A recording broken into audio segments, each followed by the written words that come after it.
telah memberikan waktu dan kesempatan, kepada Ustadz Baron yang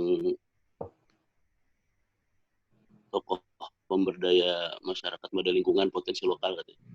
Ya, intinya sih sama lah, pemberdaya masyarakat. Terakhir ketemu kita kapan Pak Baron nih? Ya. Saya beli belimbingnya. Iya, saya ngirim Saya beli belimbing. belimbingnya komunitas Pak Baron tuh. Iya, ya, minggu lalu ya. CEO belimbing apa? Belimbing CEO Van Depok. Belimbing Van Depok. Iya, ya. Alhamdulillah udah banyak sekali yang dijelaskan sama Ustadz Baron, Pak Baron, Bang Baron, dengan segala pengalaman dan konsep yang beliau miliki. Mungkin saya nggak perlu banyak-banyak nih Pak Baron nih, dikit aja dari saya. Sebetulnya saya latar belakang ya, sedikit latar belakang tentang pemberdayaan. Kebetulan memang kalau saya pribadi, sebetulnya gini, kalau kata Muhammad Yunus, untuk jadi seorang pemberdaya masyarakat atau community development atau ya menjadi seorang yang memberdayakan masyarakat tuh nggak perlu ada sekolahnya sebetulnya. Ya seorang pengusaha bisa, seorang insinyur juga bisa, ya seorang ekonomi juga, seorang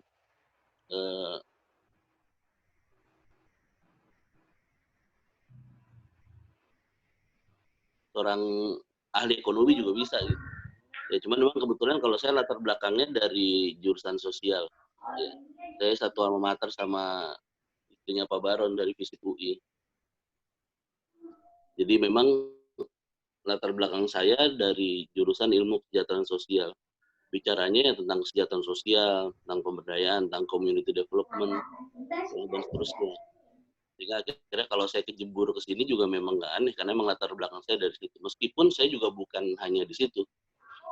Ya, saya kebetulan juga bisnis, sudah lama juga, alhamdulillah. Dan ternyata memang ujung-ujungnya, saya ngajar juga, ya, saya jadi guru juga. Tapi kemudian saya lihat ujung-ujungnya ternyata masing-masing punya kesesuaian, punya benang merah, ya punya koneksi dan relasi yang ya benang merahnya sama lah, hampir semuanya sama. Apalagi kalau dikaitkan dengan kita ingin mengadakan perubahan buat masyarakat. Ya. Saya berangkat dari sebuah ayat dalam Quran, surat Ar-Ra'du, ya, ayat 11. Tapi mungkin saya ambil tengahnya aja gitu. Yaitu innallaha la yughayyiru ma biqaumin hatta yughayyiru ma bi anfusihim. Ya, jadi saya melihat ayat ini sangat relate dengan masalah pemberdayaan masyarakat. Sesungguhnya Allah tidak akan mengubah kondisi suatu kaum atau nasib suatu kaum sampai hingga dia mengubah nasib atau kondisi dirinya sendiri. Buat saya ketika saya mentadabburkan ayat ini, Allah ingin bilang kepada umatnya, kepada manusia bahwa ya, kalau kita mau mengubah suatu masyarakat, maka ajaklah masyarakat itu untuk mengubah dirinya sendiri. Nah, itulah pemberdayaan. Jadi kalau kita mau mengubah sebuah masyarakat, ya, caranya adalah apa? Menjadikan masyarakat itu sebagai subjek perubahan itu sendiri. Jadi dia adalah subjek sekaligus objek perubahan. Ya. Jadi kalau bicara prinsip perubahan dari ayat surat Ar-Ra'd 2 ayat 11, yang pertama tentu harus ada perubahan. Tujuan dari pemberdayaan masyarakat adalah perubahan. Perubahan yang sistematis dan terencana tentunya. Karena kita sebagai manusia ya harus memperhatikan bukan hanya aspek ihsan, aspek hubungan kita dengan Allah. Yang tadi kalau kata Pak Boro, ini namanya pemberdayaan pasti baiklah, pasti insya Allah berhasil atau nggak berhasil pasti ada nilainya di sisi Allah. Tapi tentu kita juga harus memperhatikan aspek kemanusiaannya, aspek ikhwannya, aspek profesionalismenya. Ya. Artinya di situ bukan hanya aspek niat ya untuk berbuat baik saja, ya. Tetapi juga harus diiringi dengan pemahaman yang baik atau pemahaman yang benar tentang sebuah konsep tersebut. Apapun itu, ya apapun itu. Ya politik juga jelas kita hubungan vertikal jelas, tapi horizontalnya juga ya prinsip-prinsip berpolitik juga harus kita paham dan seterusnya. Demikian juga pemberdayaan masyarakat. Ya. Sehingga memang kalau kita mau terjun ke dunia pemberdayaan masyarakat, memang tidak hanya ya, harus tidak hanya modal niat baik, ya. Tidak hanya modal niat yang tulus, tetapi juga harus dengan pemahaman yang baik tentang konsep pemberdayaan masyarakat, prinsip-prinsip pemberdayaan masyarakat, ya, dan seterusnya. Nah, dari ayat tersebut saya mengambil sebuah kesimpulan yang sebetulnya nggak jauh beda dengan Pak Baron, mungkin diksinya aja yang berbeda, pilihan katanya aja yang berbeda, yaitu bahwa sebuah pemberdayaan masyarakat harus bertujuan untuk mengubah, dan perubahan itu harus tersistem dan terencana sehingga sustainable, sehingga berkelanjutan. Kalau bahasa bahasa istimror gitu ya, bahasanya terus menerus, berkelanjutan, sustainable. Karena kalau nggak sustainable ya justru tujuan dari pemberdayaan masyarakat itu nggak tercapai. Mensos belum lama ngomong anggaran bantuan sosial akan dialihkan ke pemberdayaan masyarakat, program-program pemberdayaan masyarakat. Tujuannya katanya agar masyarakat tidak selamanya tergantung pada bantuan sosial. Ya. Jadi inti dari pemberdayaan masyarakat sustainable, ya, ada perubahan yang terencana dan sistematis, kemudian sustainable, ya, terus menerus berkelanjutan, walaupun tokohnya meninggal, ya, di sebuah masyarakat itu misalnya, tapi harusnya itu berjalan dengan baik. Kalau prinsip pemberdayaannya diberlakukan atau dilaksanakan dengan baik. Ya. Kemudian poin yang keempat adalah bahwa perubahan itu harus dilaksanakan bersama masyarakat. Artinya masyarakat adalah objek perubahan sekaligus subjek perubahan. Jadi masyarakat adalah objek yang akan diubah sekaligus dia adalah subjek perubahan itu sendiri atau pelaku perubahan. Karena ayat tadi berbunyi gitu, hatta ya innallaha la yughayyiru ma biqaumin, sebenarnya Allah tidak akan mengubah kondisi suatu kaum sampai kaum itu sendiri yang mau mengubah kondisinya. Jadi masyarakat artinya di sini ketika kita ingin melakukan pemberdayaan, kita tidak memposisikan diri kita sebagai orang yang paling tahu, paling ngerti tentang kondisi masyarakat. Tetapi harus dari awal melibatkan partisipasi masyarakat, bukan hanya dari pelaksanaan program, tetapi juga dari awal perencanaan program. Bahkan jauh sebelum itu, ketika kita bicara tentang masalah tadi yang disampaikan Pak Baron, bagaimana kita mengetahui masalah masyarakat, bagaimana kita mengetahui kebutuhan-kebutuhan yang ada di masyarakat, resource-nya apa. Jadi kalau salah satu prinsip ya dari pemberdayaan masyarakat itu kan mempertemukan antara resource, sumber daya dengan need, kebutuhan. Nah itu dari proses awal itu aja sudah harus melibatkan masyarakat. Partisipasinya sudah harus dilibatkan. Dan paling gampang ngukur keberhasilan pemberdayaan itu paling gampang. Lihat aja partisipasi masyarakat. Ya, kalau yang tanya, Pak, ngukur keberhasilan pemberdayaan gimana? Ukur aja partisipasinya. Kontribusinya kita lihat. Partisipasi dan kontribusi. Ya, kalau partisipasi dan kontribusinya maksimal, maka kita bisa mengatakan bahwa program pemberdayaan kita berada di jalan yang benar, ya, atau berada pada koridornya.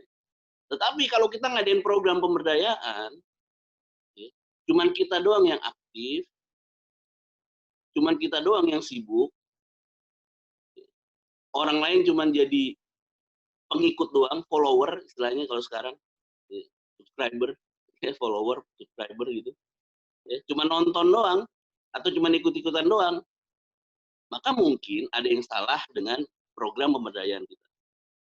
Ya, karena tadi ya, sampai masyarakat itu mau mengubah dirinya sendiri. Ya, jadi masyarakat sebagai subjek dan objek.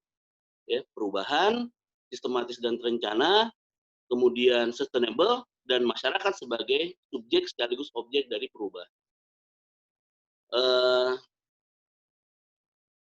Tentang kenapa harus ada perubahan? Kenapa harus ada pemberdayaan? Maaf. Kenapa harus ada pemberdayaan? Karena pemberdayaan itu kebutuhan masyarakat. Dari tahun 80-an kita selalu dengar Kenapa Pak Harto diprotes? Kenapa Orde Baru diprotes? Karena program-program pembangunan Orde Baru orientasinya top down, dari atas ke bawah. Kemudian orang teriak-teriak, harusnya bottom up, dari bawah ke atas dong. Itulah pemberdayaan. Ya. Jadi bagaimana sebuah proses pemberdayaan bisa berlangsung? Ya. Bukan dari kita sebagai seorang pemberdaya kepada masyarakat dalam bentuk top down, ya. Tetapi bagaimana dari masyarakat itu sendiri, ya, yang mengenali masalah di dirinya sendiri, kemudian dia membuat program untuk dirinya sendiri. Kalau tadi kata Pak Baron, kita sebagai pemberdaya adalah katalisator. Ya, mungkin bisa ditambahin motivator, mungkin bisa ditambahin sebagai mediator. Ya. Mediator untuk apa? Katalisator untuk apa? Untuk mempertemukan antara need dengan resource. Makanya di situ nanti akan ada pembentukan networking. Kenapa networking jadi sangat penting? Bukan hanya dalam bisnis, ternyata networking itu wajib hukumnya dalam pemberdayaan. Kenapa? Karena kita punya resource yang terbatas. Kita punya resource yang terbatas. Makanya kita perlu memperluas networking. Agar apa? Need atau kebutuhan yang ada di masyarakat ya bisa bertemu dengan resource tersebut.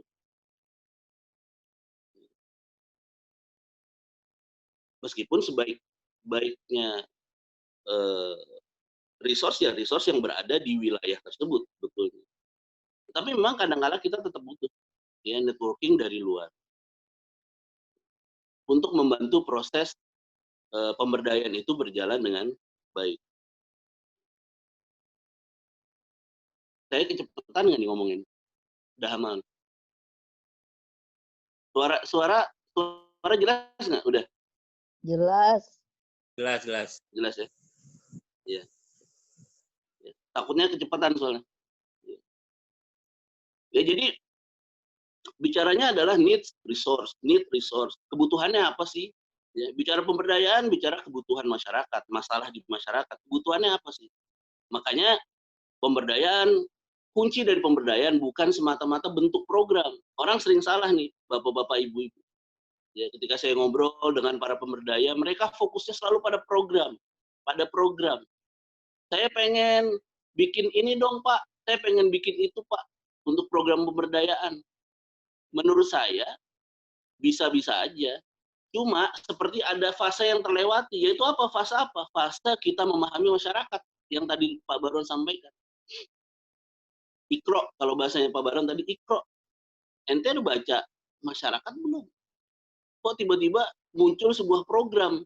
Ini bagus nih programnya nih, lagi rame nih sekarang nih.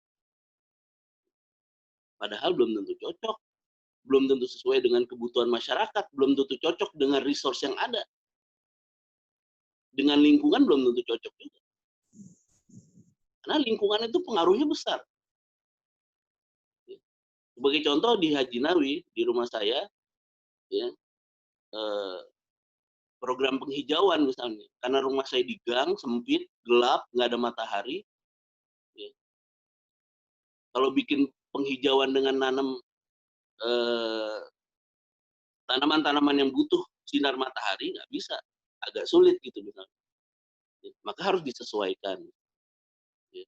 Masak hidroponik mana? Hidroponik susah karena butuh tempat misalnya. Sementara ini gang-gang sempit kita misalnya tempatnya. Ini contoh aja, contoh.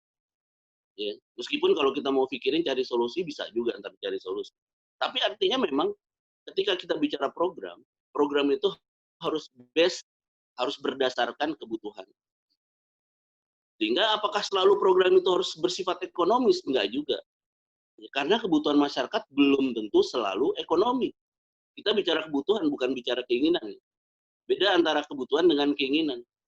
Ilustrasi gampangnya gini, Bu, bedanya kebutuhan sama keinginan. Kalau rumah kita kedatangan siang-siang, ya, kedatangan tamu, panas-panas, terik gitu, bukan bulan puasa, datang, ya, kita sebagai seorang tuan rumah yang baik kan pengennya menyuguhkan sesuatu buat tamu kita kan. Dan kalau siang-siang panas terik itu, biasanya yang kita pikirkan adalah ngasih minuman dingin, es. Kenapa? Karena kita memahami sebagai sebuah wants, keinginan, bukan kebutuhan.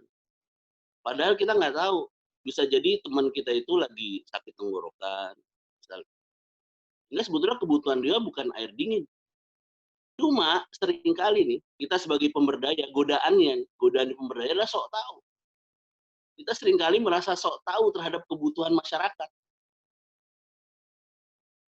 Itu godaannya berat gitu. Ya, kita merasa, wah, kayaknya ini nih kebutuhan masyarakat. Padahal jangan-jangan itu cuma want saja, keinginan aja, keinginan masyarakat. Ini ada kisah nyata, bapak-bapak, ibu-ibu, ada kisah nyata tentang apa? Tentang deterjen, tentang produk deterjen. Produk deterjen yang pada dia menguasai pasar lah. Pada suatu hari pasar terganggu karena masuknya produk lain yang ternyata cukup bagus promosinya dan banyak dibeli orang. Pasarnya terganggu. Akhirnya di marketing dikumpulin sama manajer mereka, kemudian mereka disuruh melakukan survei ke masyarakat. Cari tahu dong, ya, kenapa sih mereka mulai beli produk lain, nggak beli produk kita lagi gitu. Ya, kemudian tim marketing itu survei ke masyarakat, ya, seminggu kemudian, 2 minggu, seminggu 2 minggu lah mereka balik rapat lagi ditanya sama manajer. Jadi gimana kesimpulan hari ini? Apa sih sebetulnya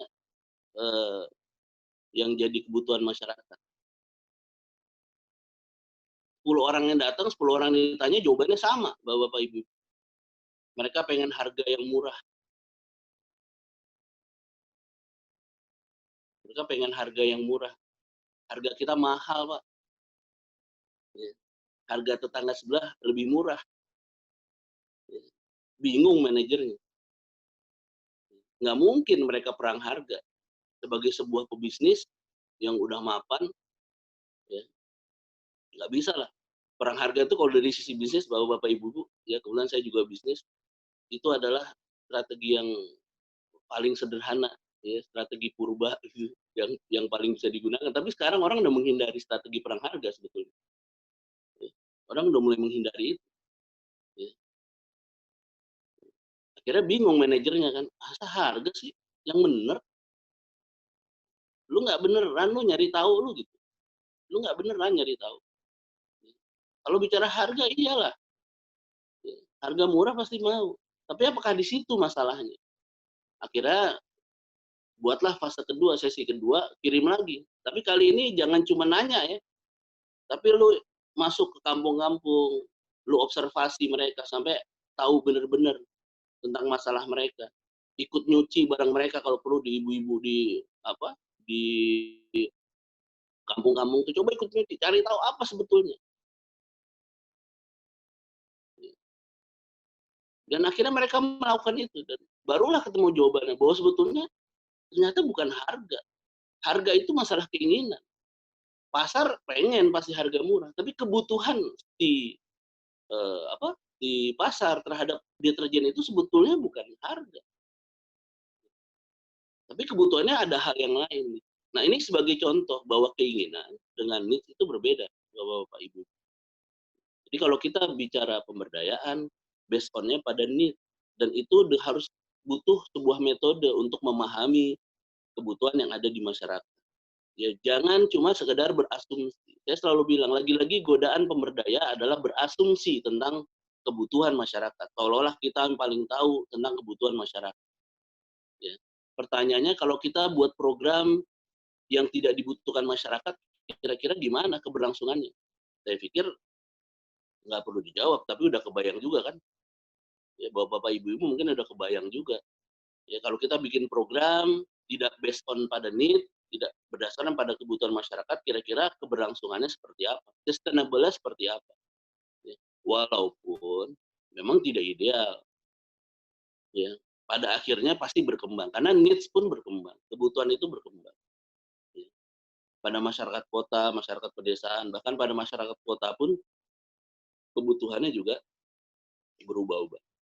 Nah, sedikit dari saya tambahan tentang masalah tahapan, ya, tentang prinsip-prinsip pemberdayaan yang penting yang perlu saya sampaikan adalah bahwa bukan tujuan, bahwa salah satu sasaran antara yang harus diciptakan oleh pemberdaya di tengah masyarakat adalah menciptakan social bonding atau ikatan sosial. Nah, inilah sebetulnya yang menjadi poin urgen, ya, poin penting kalau kita mau memulai sebuah pemberdayaan. Ya. Jadi buatlah social bonding itu. Ya. Gimana caranya? Literaturnya banyak lah. Bapak-bapak, ibu-ibu bisa baca. Ya. Kalau saya sering pakai literaturnya teman-teman dari kalangan aktivis Islam. Tahapan pertama sebelum sampai pada takaful, ta'aruf dulu. Ta'aruf. Ta'aruf itu tahapan kita menjalin komunikasi, ya, ya. Tahapan kita menjalin komunikasi awal dengan masyarakat. Ya, sehingga nanti kalau ta'arufnya sudah bagus, maka akan muncul saling memahami atau tafahum. Ya. Kalau udah tafahum, udah saling paham, akan meningkat menjadi ta'awun. Ya, kalau tafahum itu tahapan koneksi dan relasi, menjalin koneksi dan relasi. Kemudian akan meningkat menjadi ta'awun, koordinasi dan kerjasama, sampai akhirnya meningkat pada social bonding atau orang sering bilang sebagai sense of belonging, ya, senasib sepenanggungan. Kalau udah senasib sepenanggungan, Bu, program pemberdayaan insya Allah, ya, dapat dengan mudah dijalankan. Meskipun tetap yang namanya mudah selalu ada kesulitan-kesulitan. Karena dalam namanya proses, kalau tadi Pak Barun bilang pemberdayaan adalah proses, namanya proses itu pasti ada naik turunnya. Ya, ada hambatan, ada kesulitan, dan itu pasti. Ya. Jadi tahap menuju social bonding itulah yang pertama-tama harus dilakukan. Sambil di dalamnya ada pelaksanaan program-program yang lagi-lagi program itu harus berdasarkan pada kebutuhan masyarakat. Ya. Dan bicara social bonding, Bu, ini nggak gampang. Ini sulit. Ya. Apalagi di kota besar, itu social bonding sekarang lemah sekali. Ya. Kalau nggak percaya, cek aja. Ya. Nggak usah orang lain, kita sendiri lah. Kenal nggak kita sama anaknya tenaga kita yang beda RW? Malah kalau di perumahan kadang-kadang sama sebelah rumahnya kita nggak kenal. Gimana mau ada social bonding, kenal aja nggak? Apalagi era digital kayak gini, kadang-kadang jadi penghalang, kadang-kadang. Walaupun sebetulnya kalau mau diakalin, bisa aja. Ya, dengan ada Zoom, ya saya jadi kenal dengan ibu dan dengan bapak ibu dan segala macam. Tapi memang masalah social bonding itu sangat, apa ya, sekarang itu jadi masalah. Makanya kenapa memang pemberdayaan masyarakat di kota besar tantangannya luar biasa, Bapak Ibu sekalian. Luar biasa. Ya. Kenapa akhirnya saya dan istri saya membuat komunitas Rumah Sahabat? Karena melihat dari kondisi masyarakat, ya, di seputaran Kebayoran Baru, Haji Nawi, Gandaria. Saya tinggal di Jalan Haji Nawi, ya, Gandaria Utara, Kebayoran Baru, yang menyedihkan sekali. Anak kecil, remaja nongkrong, rokok, ganggu-ganggu orang lewat. Dan nggak ada yang berani negur. Bahkan orang tua ngeliat diem aja, nggak berani negur. Nah, dia nggak tahu itu anaknya siapa. Negor pun nanti jangan-jangan orang tuanya marah. Nggak berani negur. Padahal nongkrongan depan rumahnya dia. Kenapa? Karena dia nggak merasa memiliki kekuatan. Dia merasa sendirian. Gue mau negur sendirian. Nanti sementara mereka rame-rame. Karena kalau anak gue digangguin, lemah, Bu. Masyarakat kita lemah, nggak berdaya. Apalagi kalau kita nggak bergabung dalam sebuah jamaah. Ya, sendirian. Wah, udah. Lemah, Bu. Nggak berdaya. Gitu. Menyedihkan. Saya kasih ilustrasi sedikit. Ya. Di Amerika itu sekitar tahun 40-an, 50-an. Ada sebuah kota, kalau nggak salah di daerah Boston itu banyak tinggal di situ imigran-imigran dari Irlandia. Imigran Irlandia itu tinggal di sana saking banyaknya sampai akhirnya ya padat gitu imigran Irlandia. Kemudian biasa mereka bentuk geng karena mereka ingin melindungi warganya dari serangan geng dari negara lain. Tapi akhirnya di dalam geng mereka sendiri muncul persaingan akhirnya. Ada geng A, geng B dan segala macam di komunitas masyarakat Irlandia. Tapi ada dua hal yang menarik. Ya. Bicara tentang social bonding, ada dua hal yang menarik dari fenomena itu.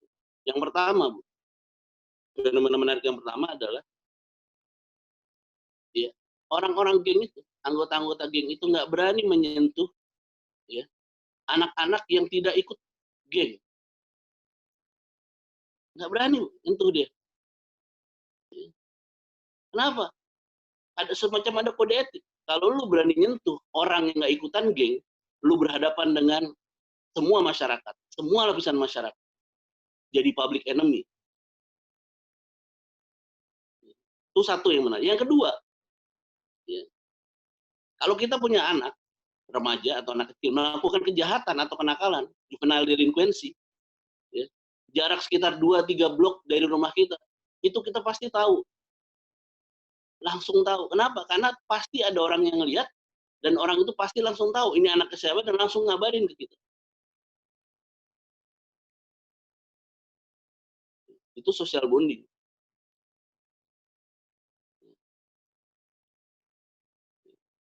Saya nggak bicara tentang kejahatan yang dilakukan segala macam. Itu paling nggak, itulah social bonding yang ada. Dua hal ini fenomena yang menarik tentang social bonding, tentang ikatan sosial. Yang kalau kita bicara pemberdayaan nggak bisa dilepaskan dari pembentukan social bonding agar program-program pemberdayaan kita bisa berjalan dengan kurang lebih itu yang bisa saya sampaikan sementara ini. Nanti mungkin bisa diskusi ya. Udah Hamal, terima kasih sekali lagi waktu yang sudah saya berikan. Mudah-mudahan nggak terlalu cepat ngomongnya, ya, suaranya pun jelas, mudah-mudahan koneksinya ya. Demikian, terima kasih. Assalamualaikum warahmatullahi wabarakatuh. Waalaikumsalam warahmatullahi wabarakatuh. Ya, terima kasih untuk Pak Rio Harintoko. Mudah-mudahan apa yang beliau sampaikan dapat kita jadikan pelajaran ya. Dan untuk sesi berikutnya adalah sesi tanya jawab untuk lebih memfokuskan lagi, untuk lebih